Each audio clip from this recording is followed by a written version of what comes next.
how do you keep on going and keep on that route when that noise comes in, when it's not clicking?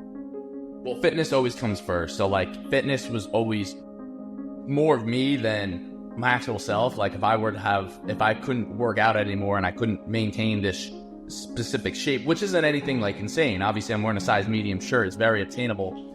But for me, that always came first. That's pretty much my identity. What keeps me going is me. Like I would never want to see myself in a different light, as long as I can control that.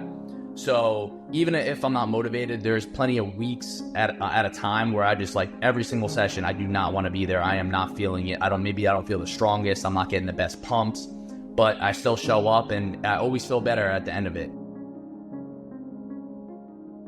Hello and welcome to this week's episode of The Dude Therapist. We have Luke on. If you don't know who he is, where have you been? Because he's the guy doing the funny videos and the real videos about gym bros, gym rats, different, myths and ways people act in the gym that are over the top, but also real. But he's also like a real dude. So really excited to have Luke on. Luke, can you introduce yourself quickly to listeners so they get a taste of who you are before we get into it? What's up, guys? I'm Luke Elsman. I do fitness content for full-time living. I'm a Gymshark athlete. I'm a ghost athlete. I work with jewelry companies and like comedy skits essentially for a living, and also make fitness YouTube content. And just been posting videos for probably over 10 years at this point. Yeah, and I, found you through just the random algorithm that comes up, and then you start laughing at just the gym owner who thinks they're better than everyone else, or the just that energy where you walk around like that and do all that stuff. But for you, what started? Like you were just like, hey, I'm really fit and really good at this, let me put out videos? Or was it more like where was the journey beginning? The journey began loving fitness, loving weightlifting, and that just began at a super young age. I got into the gym and loved it more than sports growing up. I'd rather spend my energy and my time in the gym after school than participating in sports, and I just wasn't a really big school guy. So by the time I graduated high school, I moved from New Jersey to South Carolina with my parents for a little bit, and that separation from like your hometown friends kind of just allowed me to like kind of blossom and do what I really wanted to do rather than feel self-conscious about like, oh, what is my friend group going to think? Because I was already separated now. So I didn't really have that thought. Everyone kind of went their separate ways to college, and I wasn't really I didn't have that. I didn't have a feeling for that. Like I didn't see myself going to college, going through all the courses, the classes, and then finding a job outside of that 4 years down the line. Like I just didn't have a vision. I always had a vision for creating content and doing something with that. I didn't know exactly what it was going to be when I was 19, 20 years old, but I just kind of trial and error, kept carving away, kept trying different things, trial and error, and I loved it. I loved the process. In the beginning, it was just filming YouTube videos in my garage, just filming workouts every single day, and I loved it. I was learning how to edit. I downloaded Final Cut Pro, Sony Vegas, just trying to learn the ins and outs, trying to do cool workout montages and add music, and that was what was cool back then. And I did that for years without actually gaining like any significant traction, but I loved it, so I was never going to stop. Mm-hmm. What was the moment when things switched, or was there like an opportunity that like came upon your desk where you're like, oh crap, it worked? So it was such a slow burn where it was never like a boom, oh my God, we're here. It was like I was making content for years and I wasn't really able to live on that. I wasn't making enough to provide for myself. So eventually I got to the point where I was like, all right, I'm going to get a full-time job. What do I like to do? I didn't go to college, so I'm going to do something handy. I want to learn how to use my hands. I want to do something that's physically, that's more physical. I'd rather than sitting in the chair, because that's just who I am. That's just how I am. I love working out and being active. So I found a job doing HVAC, and I pursued that for 2.5, 3 years. But in the midst of that, I was also putting out content. And around that time is also when I started gaining some traction on TikTok, and that was from my skits. So I'd be filming skits every day, working out every day after my 9 to 5, which was more 7 to 3:30. Because again, I loved it. It wasn't because I was making a bunch of money. It wasn't because I was gaining a huge amount of followers, that never happened for me. It was always a slow and steady pace and rise. And I think it got to the point where I was balancing social media and my full-time job, and I started finally making some money. I started picking up some sponsorships. I had a little bit of a salary with my supplement company, and there was a moment where I started hitting some following milestones, some video view milestones, and people would start to recognize that. So people at the gym would, kind of give me, show me some respect or say something nice, something positive. And those were always some wake-up calls. There was a few moments where someone would say, like, oh, you have something special, or you're doing something really good. And I would kind of look at them like, that felt really good. Like, I felt like that meant something. And when I had to leave my first supplement company and I had an opportunity with another one with an actual, salary and actual pay that had, made me feel valued, that's when I started to really have a tough time balancing the two, the full-time job and the social media. And it wasn't like a quick jump. I felt a lot of pressure. I was about 25 at the time. So I was like, it's tough for me to want to leave this position where I know for a fact every 2 weeks I'm going to get paid. I know for a fact I have a 401k. I know for a fact I have, all this stuff. But, with enough support, of course, like from my parents, from my girlfriend, from my friends that believed in me and believed that this was the opportunity, because I think that I was only hurting myself and doing myself an injustice while trying to balance the both. I think I wasn't going to grow to my full potential with social media if I didn't let that go. And that was a tough moment, but it was in 2020, I think 2024 is when I quit full-time job and pursued it. And ever since then, everything just kept going up. And again, slow burn, nothing ever. It was never any significant spikes where it was like, holy crap. And a lot of the gain in influence, the gain in following happened in my later 20s. So 26, 27, I'm 29 now. So I didn't have the same reaction that I feel I would have had if I was 19, 20 years old with 500,000 followers and Gymshark paying me this and Gymshark flying me here and all that stuff. Because as a younger 20-year-old, you're still kind of a kid. You don't know how to handle that. You don't know, you need to, put money aside to taxes and all this stuff. So I think it came at a good point, and it came very slow and steady. And I kind of like the way it all happened. Yeah, because to me, slow and when you sorry about that. No, I love it. It makes my job easier, right? But for me, the slow burn kills me. Like, that messes with my head. The idea, patience is my worst virtue, right? I had a book just come out recently and just waiting for things to click and just waiting you're doing all the work daily. And for me as a guy, the idea of the good enough, that little nagging voice, can you kind of talk a little bit how you stayed consistent without getting down yourself, or that idea of patience and just keep putting it in? Even now that even though money and following and stuff like that is coming, I'm sure working out is not the same energy because now it might have a different purpose. How do you keep on going and keep on that route when that noise comes in, when it's not clicking? Well, fitness always comes first. So fitness was always more of me than my actual self. If I couldn't work out anymore and I couldn't maintain this specific shape, which isn't anything insane. Obviously, I'm wearing a size medium shirt. It's very attainable. But for me, that always came first. That's pretty much my identity. What keeps me going is me. I would never want to see myself in a different light, as long as I can control that.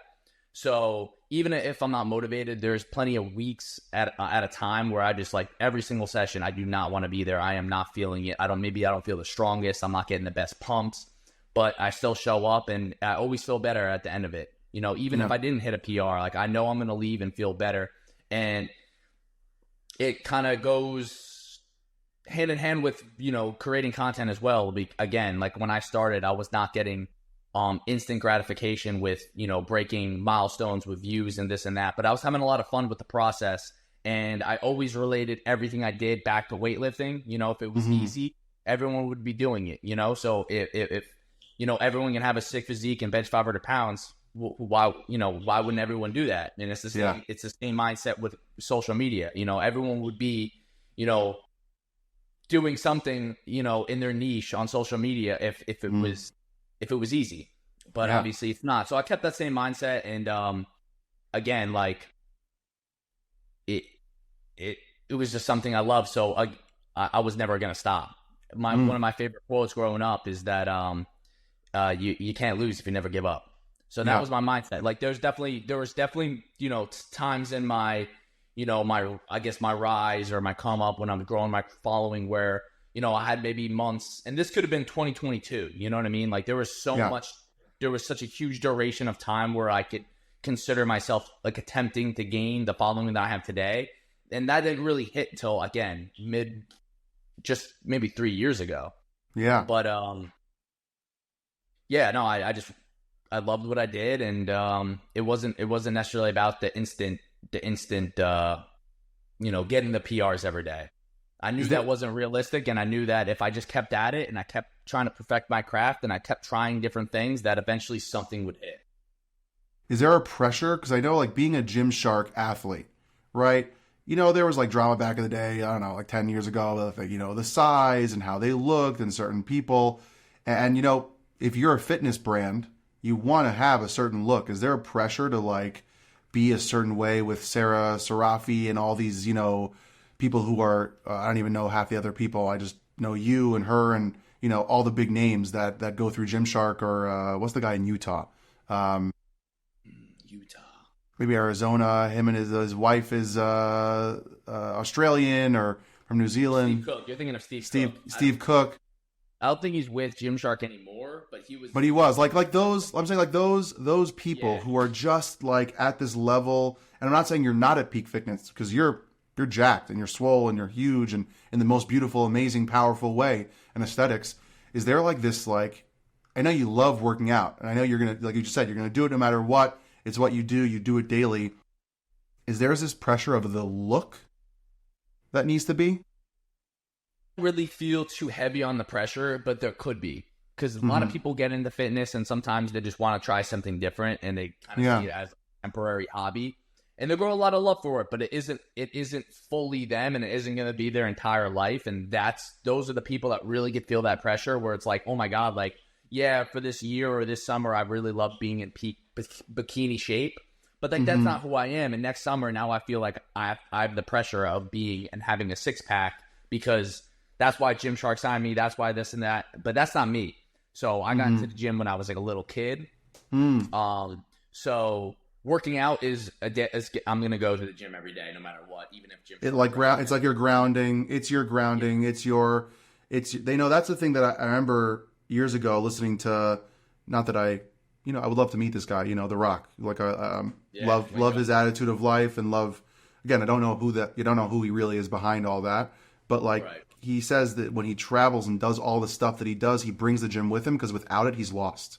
Right? That's his haven. Right? That's his 4 or 5 o'clock in the morning. Mark Wahlberg, right? 4 a.m. club. He lives in Vegas, I think, and I think I've messaged him a million times, but of course he's not seeing them. I'm like, I will wake up to work with you because I love that mentality of like the grounding of the gym. When I don't go to the gym, I'm a dad of 2 kids. My wife's actually due in about 3.5 weeks with our third. Like without the working out or moving my body, I feel disgusting. Not about myself. Yes, that's another feeling where I look in the mirror. Right. But it's more of that when I go to the gym and I can set myself up and get in that headspace of working for something, whether I see the muscles, see the veins, see the, all the cool things that you can do with your chest if you just do that, with all the stuff that you can do. And not about the body fat, but about that grounding.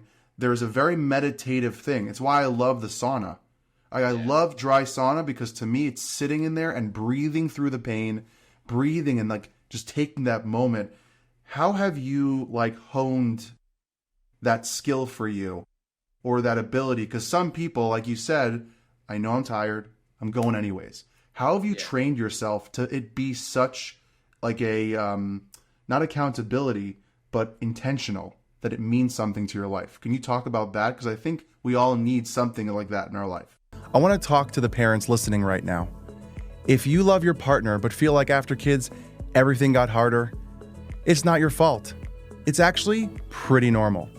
I wrote a book from I do to we do because couples don't get warned about the resentment, the invisible workload, the fights that escalate way too fast, and the disconnect that sneaks in. The book is part real life, part therapist brain with tools to fight better, reconnect deeper, and actually feel like a team again. Because parenting should feel like us versus the chaos, not me versus you. From I Do to We Do is available now. Order at EllieWeinsteinLCSW.com. Yeah, so it's tricky because, again, like, I'm exceptional when it comes to like why I could stay so dedicated and so disciplined. Again, because it's just who I was set out to be when I was such a young boy. You know, like I always found interest in seeing my dad benching before I was even old enough to really bench. But he'd put me on the bench and let me bench the bar. So like for me, it's like it's just another day. And to your question, it's like you have to like for me, like I already know for a fact, regardless of how I feel that day or the moments before going to the gym, that like once I put my head down, even if every single rep sucks, every sweat that comes out of my body hurts, it burns, it doesn't feel good, nothing feels right, that no matter what, when I leave today, I'm going to feel better and it's going to set me up better for tomorrow. So, and I know if I don't go and I just listen to all the voices in my head, that it's going to set me up for a worse day tomorrow. Because now I feel like I'm set back. I got to play catch up, and I could have had that workout yesterday, but now I'm making up for it today. And I'm one step behind her. I already know in my head, I know for a fact that I'm going to feel better. While I think a lot of people don't understand that, and they don't trust that instinct. They're just like, I feel better now because I'm not going. Because you're tired, or you're like...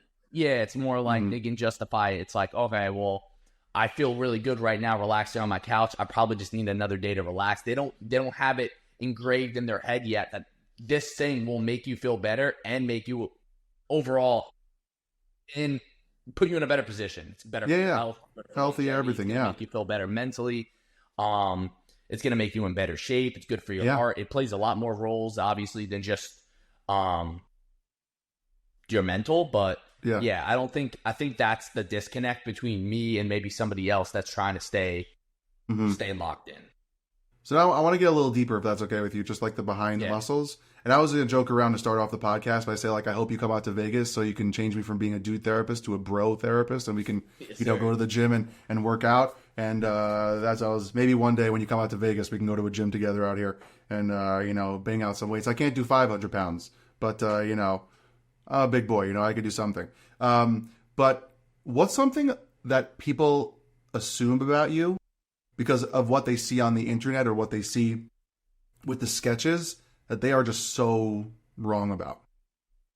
They probably think that I am my characters that I play. A lot of people assume that I worked at a gym or work at a gym, which I don't. I don't own a gym, and I am not off the bat the most outgoing and the most energetic and the most, people expect me to have that character vibe when they turn on when they meet you. I'm very chill. I'm a very chill dude. If you see me in the airport, like I'm just walking, I'm listening to my music. I like to zone out. I like to I'm a quiet person, actually.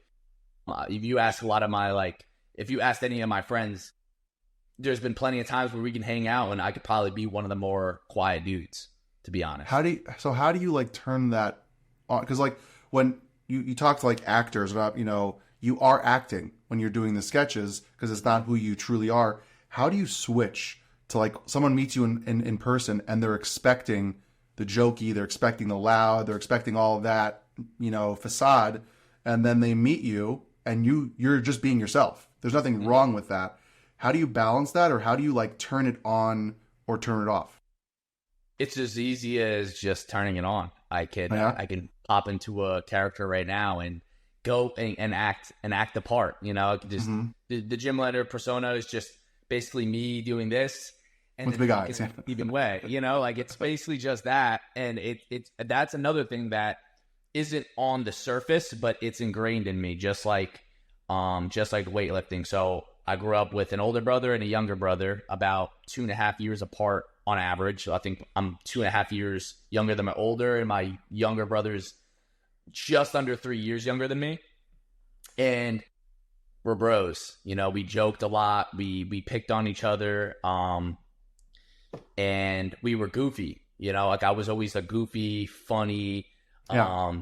Just, dumb kid behind the scenes growing up. And I carried that all the way through high school. I was very quiet, but between my friends and stuff like that, I would say funny stuff, and I'd say goofy stuff, out of pocket stuff, unhinged, just like stuff like that. And so for me to kind of fuse the gym and the humor came very natural. I grew up with brothers where we make up, BS scenarios and just kind of elaborate on it just because it's funny, just like it's funny, it's random. And that's what I do today. I just basically was like, all right, I love the gym, but I know I'm not the strongest. I know I'm not the smartest. I know I'm not the biggest. I know I'm not interested in competing, but I know I'm a gym bro for sure. Like I know I'm someone that's always in the gym. I know about the gym. I have experience in the gym, but I'm none of these things.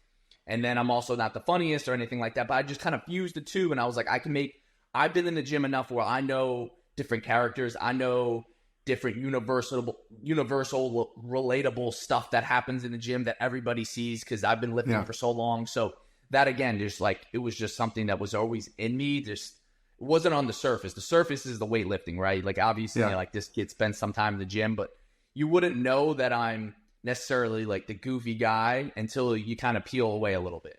Yeah, I love that. But I love that, to me, that really is a beautiful thing that you're doing because you're showing the world that peel. And they just think it's an act, but really it's like a part of you. There's a beautiful like therapeutic model called IFS, which is called Internal Family Systems. And it's really about that there's no there's no bad parts of who you are. There's many parts. Not that you have multiple personalities, but like, when you're with your buddies, you're a little goofy. When you're with your girlfriend, I don't know if you're married, but your girlfriend now or not anymore? Girlfriend, right? You're a little more maybe quiet or intimate or softer. Maybe you're louder with her because she brings that out of you. With with me and my kids, like, or with your job, like you just play different roles based on what layer comes out when it's needed. But I love that you're like showing everyone your truest self in the videos, but they think it's like, oh, you're putting on an act. Like, no. When you get to know me, this is how I am quietly, but now I'm just doing it louder on camera. Right. I love that you're like playing with people's head because they think you're just like putting on a show and you're like, no. This is how I am, just softer. Like, I'm a goofy guy. I do voices with my kids.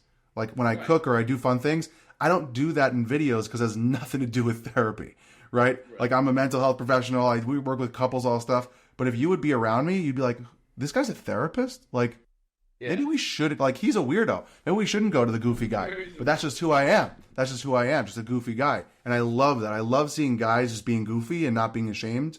Because a lot of times the gym bros don't know how to, like, they're just like all serious all the time. Like Sam Sillick, I don't see him laughing. I just don't think he laughs. Right. Like, I just think he's like, we just gotta, right? I just don't, like, that's just not his personality. But to have that balance, I think is so beautiful. What has been like some of the hate that you've gotten for being yourself or putting the videos out? And how do you like just not care? Do you have a thick skin? Because you've been doing it long enough and you've been doing wacky stuff in the best way where people must be like, you such an idiot, you're just like whatever it is. Like, how do you deal with that?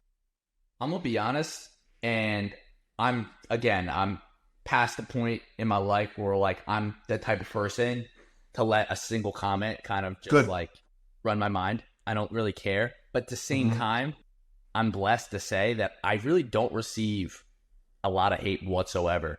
Like I barely ever in my comment sections get negative feedback.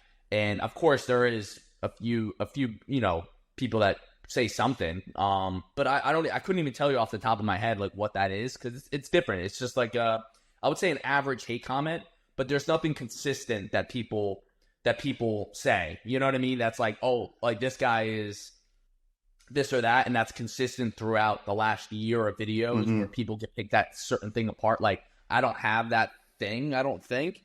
Yeah. And yeah, I could. Good for you. No, because I think you're on the cusp of like not doing something so serious, but doing something serious enough that it's not a controversial thing. Like you're not being like that. You're not falling into the category of, even though I hate this terminology, like the toxic masculinity, you're not pushing any agenda of like, this is how you treat women or men, right? You're just showing up and being yourself. What has been something over this course of change of life that you've had to unlearn? Like whether it's about success or about showing up in life, was there anything that you had assumptions when you were younger then now you're 29, more successful, more connected, doing a lot more things that you never thought could have happened. Like, is there anything that you had to unlearn that would be like something interesting that we can, talk about? Well, I guess the first thing that pops in my head is more like vague, but I think it's like the idea of when you're younger that you think that you're going to have it all figured out when you're older, and that's just not true. You're kind of just an older version of your young self, but you're still the same if you stop learning. You know what I mean? Like, you have to continue to learn and continue to allow yourself to want to learn. Because if you don't, then you're just going to stay that same kid in an older body, and you're not going to mature, you're not going to evolve. And I think that's one thing that, I had to unlearn, because, you get to a certain age, and obviously pressure falls on people at different times in their life. But like, I got to a certain age where I'm like, why don't I know this? Why don't I have this figured out yet? Or I should know this, and it's like, you don't, because you never tried to learn it, or you just haven't got to that point yet. And I think that also when you're younger, you think that everyone around you that's adults knows exactly what they're doing. And that's also just not true. Everyone's trying to figure out what they're trying to do and how to orchestrate it and how to execute it. And it's, that's the first thing that popped in there. I love that. No, because to me, I think that, but people don't realize that this is a skill. Like, being a human is a skill. Like, you gotta learn it and constantly be learning. Who has been like the greatest or the biggest impact to you being the man you are today? Like, has it been your dad? Has it been parents? Has it been a mentor or friend that has really like helped guide you to these values that you carry? Yeah, I would have to say most of that goes to my parents when it comes to like the values and stuff like that, how I carry myself, how I go about things. I think I pick up, a lot of my characteristics are just from them. We grew up in a house where we didn't discuss all the red flags and stuff like that. And we grew up very they'd let us learn for ourselves and take in stuff naturally. They didn't plant any seeds in any way, shape, or form in our head. I think the only thing they said is school's good. School's great for you, study. But other than that, like, it wasn't like, and I think that, they really shaped who I am today for the most part. And they were also just very supportive throughout whatever I wanted to pursue, even when I was young and didn't really have necessarily like a plan of attack. I think they really trusted that I was a little bit different, and that, they allowed me to experience different things, essentially. Yeah. They never put the pressure on me to, you got to do this and you got to act this way, or just, that. I kind of just watched them as an example. I think it's just a beautiful thing to keep you honest, because when you do get the whether the fame, the fortune, the opportunities, it's good to have those people to fall back on, because sometimes you can get lost in it, and then you lose your way, or you don't have that grounding thing. How is it with the balance of life? I'm sure you're traveling a lot, going to like the workout conventions and all the, supplement conventions, and you have, all these things going on for you. And so how do you keep up with all that and the back and forth and being pulled in many directions? Well, it was always a goal of mine, right? So it hit within the last 3 years where I was getting invited places. I had opportunities in different places. I have sponsors that want to fly me out for shoots and to do different campaigns and be a part of dinners and all these different things. And I really, from the beginning of me making content, that was always sort of the goal, right? To like get to a point where like, you're noticed, and that your content is recognized, and that brands want to work with you, and traveling is inevitable. You don't have to do it. You're right. You're not forced to travel as much as I am, but I know how much it is good for me and how much it does elevate my business, essentially. Yeah. So I'm used to it. I don't have any kids right now. I don't have a dog. We have a few plants we got to water. I got to cut the grass. But other than that, like, I shaped my life to allow me to be flexible and be able to fly. Like, that's why I also quit my job. I couldn't maintain that full-time job. I can't call out every day or, with a week's notice. So I shaped my life to be able to jump when I need to go. Yeah, something I always say is that if you asked for it, you asked for the blessings, now you gotta show up and do it. If you asked for it, that's the world you wanted, right? You were dreaming, you were Right. thinking that that's your hope. So if you ask for it, if it comes your way, what are you complaining about? Like you can't. That's what I always say when something, an opportunity comes up. Aren't you tired? I might be tired, but like I asked for this. Like I asked for this opportunity. I put myself out there for that. So if someone does call and comes knocking for the opportunity, okay, so I'm going to open that door. But like I'm the one who asked for the door. Like I can't not take Right. it and go run with it. Um, yeah, No, I was going to say, and that's the same mindset when you're at these expos or at these events as a fitness influencer or whatever influencing niche that you do. When you have meet and greet lines, that's another thing where it's like, you hear about different athletes that are like, oh, they left early, they were tired, this and that. Well, like, well, you asked for this. Like, you set yourself up, you built your social media, you wanted to grow your following, so you kept consistently posting. And now that the people are here in real life, you don't want to, you don't want to give back. You don't want to take the time. You don't want to like do your job, essentially. So that's like basically the same thing. It's like, what has been some of the cool experiences like that, like the things that have made you go, wow, this is amazing. Like that I asked for it, but I'm still, my eyes are wide open to like, this is something amazing or wonderful in the last couple of years. yeah, I mean, Gymshark has held, I think, 4 total lift events since I've been an athlete, or maybe it was 3 total, but I've been a part of 5 total technically. And all those were always such surreal moments because, especially being an athlete, how they take care of you, how they put you on, how they speak to you, getting, it's super surreal and super flattering. And then when you go to these events and they have these meet and greet lines and they want you to go out on the floor and you have a line of people wanting to meet you, it's just like, it's insane. It's like, wow. It's like, you really see, all your work really it's like a full circle moment, like you obviously you get the feedback on the videos, you can see people commenting, you can get the DMs, but when you actually meet them in person and feel their energy and know that they, even if they were just a 10-minute drive from the event, it's like they went out of their way, they cleared whatever they had to do for even if it was 30 minutes out of their day just to come see me and wait online for, I don't even care how long it is. Some people wait hours, you know what I mean? And it's like, wow, it's like, that's what it's all about, And I'm sure that you have really inspired some people through your jokey videos or through your fitness lifestyle to take their health seriously.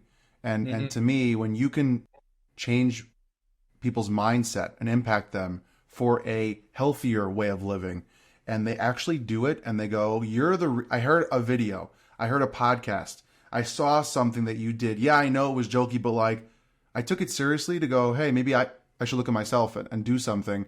There's nothing better than that as a creator, as someone who's putting out the content. What has been like a moving experience through this growth that you now have opportunities to be in people's lives, right? You have close to 800,000 followers on Instagram, millions on TikTok, views. What has been like a very inspiring interaction that you've had where you sat there and you felt like the goosebumps or the chills that you actually impacted someone? Like you're thinking of like a specific time, like I met a fan, you're saying? Yeah, or something like that, or someone reached out to you or something like that like you were like, oh wow, like I know I've been doing the jokey videos, but like I actually helped someone. Like that experience. So that happens so people tell me that all the time, and obviously like I believe them, but sometimes it doesn't hit, right? Like you could hear, but sometimes I feel like as a human, you think like, oh, that they're just saying that, It's like the same thing as when someone at the gym is like, you're looking good. They're just being polite. And I understand that like it's more than that because they have to be able to recognize you and they go out of the way to come up to you. And if they say something nice, like obviously it affected them. And obviously you played a role in that, but sometimes it doesn't hit, right?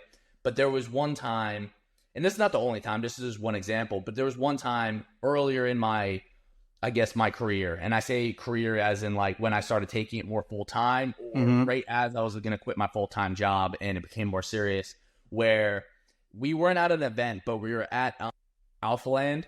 They were having the summer shredding event, I think that weekend, and we got an Airbnb to kind of hang out, make content. network, meet new people, this, and that. So we're just at the gym, and there's a lot of different creators and not creators working out, and it's very packed. And then I'm upstairs. I think I was trying to hit my cardio. I was finishing up a workout, and someone on crutches came over to me and just wanted to tell me, how much I motivated them to continue in the gym and push through the injury. And he was in a pretty messed up spot. It wasn't like he just busted his ankle and he needed crutches. Like, he was more like actually handicapped. And, for me to see that, he was inspired from my videos, not being a direct, workout, motivation, inspirational speech type of video. And it's more like, comedy mixed in with fitness. And I can see how that, for me to see how my videos can affect him and make his life better in any way, shape, or form was like definitely like awakening. You know what I mean? Like, I definitely remember feeling a little bit emotional, and I was like, wow, like that's very like powerful. And that really meant a lot to me, because like the interactions like that are the ones that really keep me fueled and keep me going, because I don't do this for no reason. I really do this because I love the feedback. I love when, if it's not motivating them to get in the gym, at least maybe like the video made them laugh, made them smile, could have helped in any way, and that's what's really motivating to me. That's what I really love about doing what I do. Yeah, so I got two more questions, and I want to hear what you got up on next and what's going on in life and everything. The first question I have is in relationships, right? You're a gym guy, you're doing all those things. How do you deal with, and maybe this could be something advice for guys who, or women who are the gym person and maybe their partner isn't, or as gym focused or as workout focused. Do you have any advice on how to balance that? Because your girlfriend's probably not going to be as gym focused as you are, because you're not the same, right? Different right. Things, different focus, all these things. And not to call her out, I'm sure she's wonderful. No. Hi, girlfriend. And so what are some of the advice you can give when you're not on maybe the same priority list of where gym falls, but can you still be, how do you work it out? How are some of those things that you can kind of guide some people on?